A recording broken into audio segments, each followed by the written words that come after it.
In this video, we're going to relate intermolecular forces to melting and boiling points, as well as other factors that affect melting and boiling points. Let's start with boiling point.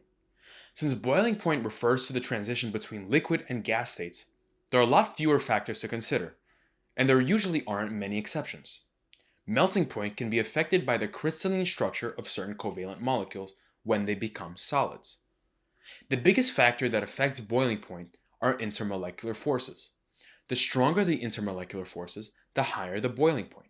When comparing two molecules, I like to compare their forces from strongest to weakest, or beginning with hydrogen bonding and then moving on to dipole-dipole and lastly dispersion forces. For example, comparing these two molecules, I can see that the molecule on the left has hydrogen bonding, while the molecule on the right does not. I can instantly determine that the molecule on the left has a higher boiling point.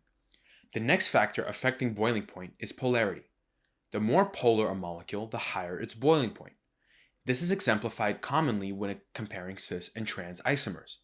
Since cis isomers are polar, but trans isomers are nonpolar, cis isomers tend to have a higher boiling point than their trans isomer counterparts. After that, we need to consider molecular weight. If intermolecular forces and polarity is the same when comparing two molecules, the larger one will have the higher boiling point.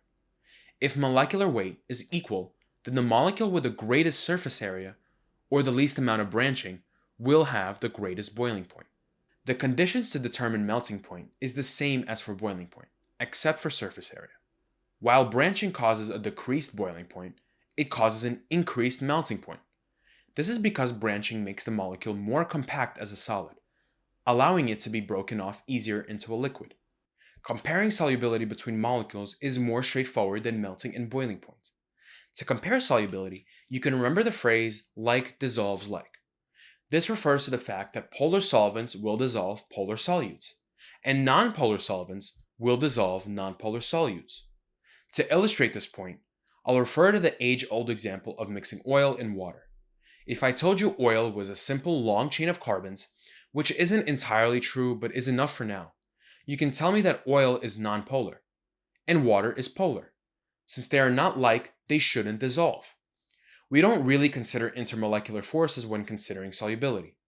It is, however, important to note that ionic compounds are soluble in water, and some other polar solvents.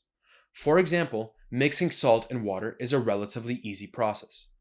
In organic chemistry, rules aren't black and white. There is always some nuance.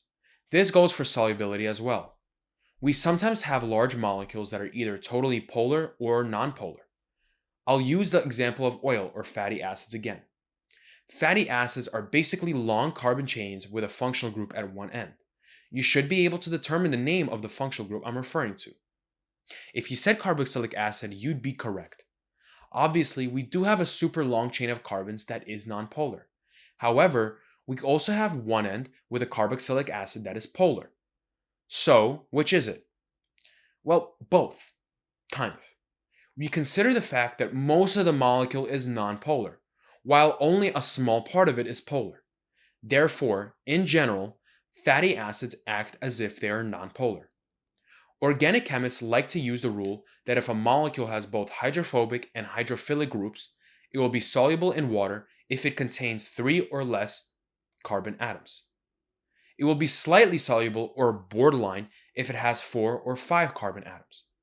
It will be insoluble if it contains 6 or more carbon atoms. In organic chemistry and biochemistry, we like to use certain vocabulary.